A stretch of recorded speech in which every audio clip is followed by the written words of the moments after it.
چلو سیٹ دو. نحمده ونصلي ونسلم على رسوله الكريم. أما بعد فأعوذ بالله من الشيطان الرجيم. بسم الله الرحمن الرحيم. هو الذي أرسل رسوله بالهدى ودين الحق ليظهره على الدين كله.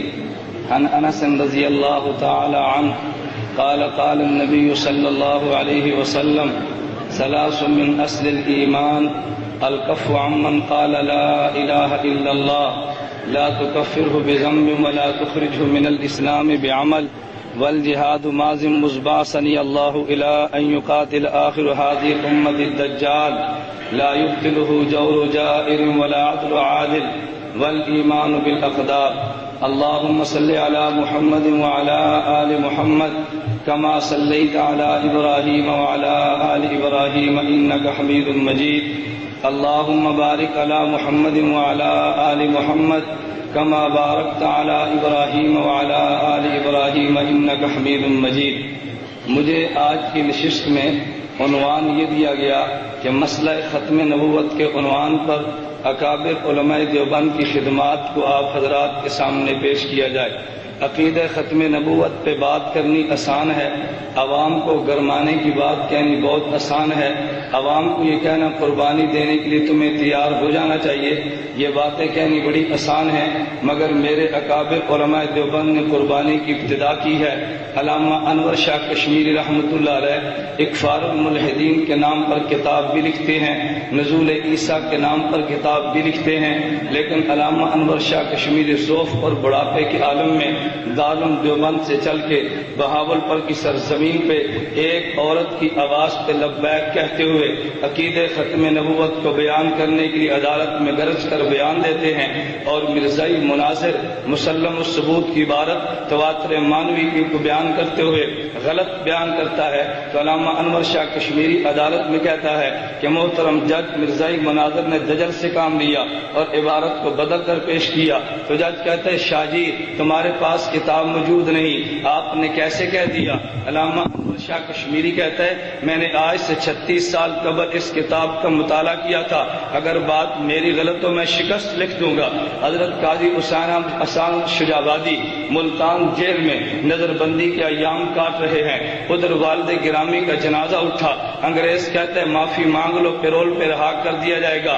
احسان احمد شجابادی کہتا ہے والد کے جنازے میں شرکت نہ کرنا مجھے گوارا ہے، مگر پیغمبر کی خاطر جیل سے نکل جاؤں مجھے گوارا نہیں ہے.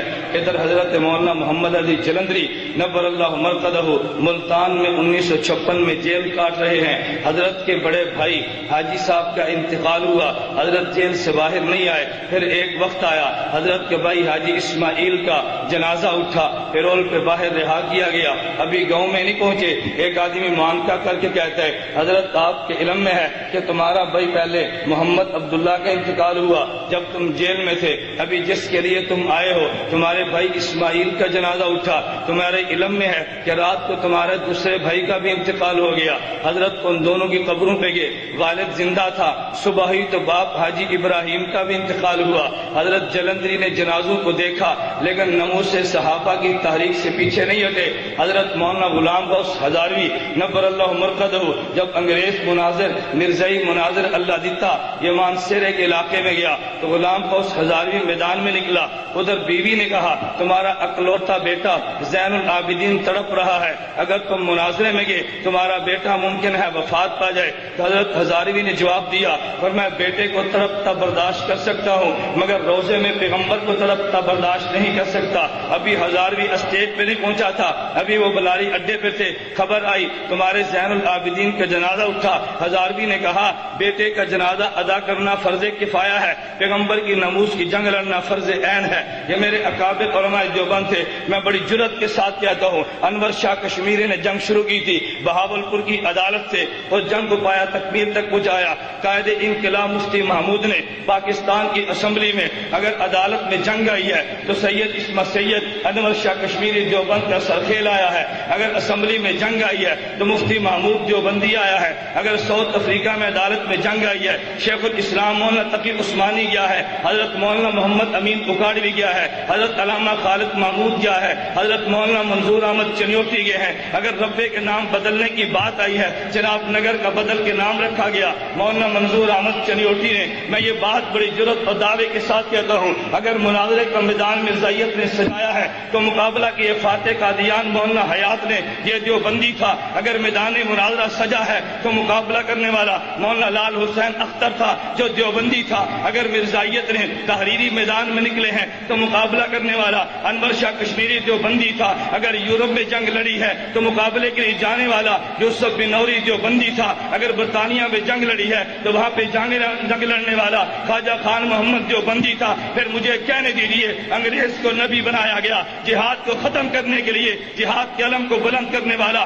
افغانستان میں جلال الدین حقانی دیوبندی تھا. مولوی یونس خالد یہ دیوبندی تھا. مجھے یہ بات کہنے دو, اگر آج خلافت کو برپا کر خلافت کو ختم کرنے کے لیے قادیانی کو لایا گیا تو خلافت کو برپا کرنے والا ملا عمر آج بھی دیوبندی ہے. انگریز کو لایا گیا, اور ٹھہر جا, انگریز کو لایا گیا, ایک میں ٹھہر جا, انگریز کو لایا گیا, انگریز کو ملک میں ٹھہر جا, انگریز کو ملک میں لایا گیا دینی نظام کو ختم کرنے کے لیے.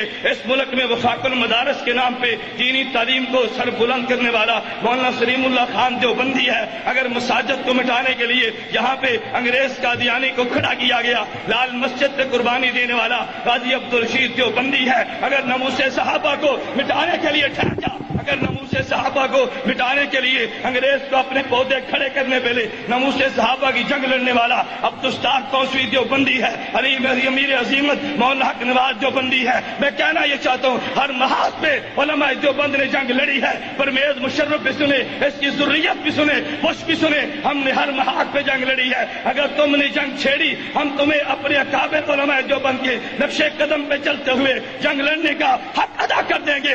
اگر اس سرزمین پہ تم نے انگریز کے پودے کو 100 سالہ جشن منانے کی اجازت دی تو میرے اللہ نے چاہا اور جشن کو تہس نہس کر دیا جائے گا. اگر تم نے اجازت دی تمہاری حکومت میں میخ ٹھوک دیے جائیں گے. اگر تم نے اجازت دی جہاد کے علم کو پاکستان میں سر بلند کر دیا جائے گا. حد ہوتی ہے مسلط کی, حد ہوتی ہے حکمت بھی. میں اپنے اکابر کی موجودگی میں کہتا ہوں, اگر ہر محاذ پہ علماء دیوبند نے جنگ لڑی ہے پھر مجھے کہنے دیجیے یہ ختم نبوت کا سہرا اکابر علماء دیوبند کے سر پہ ہے, ناموس صحابہ کا سہرا اکابر علماء دیوبند پہ ہے, ارے سیاست کا سہرا اکابر علماء دیوبند کے سر پہ ہے, جہاد کا سہرا اکابر علماء دیوبند کے سر پہ ہے.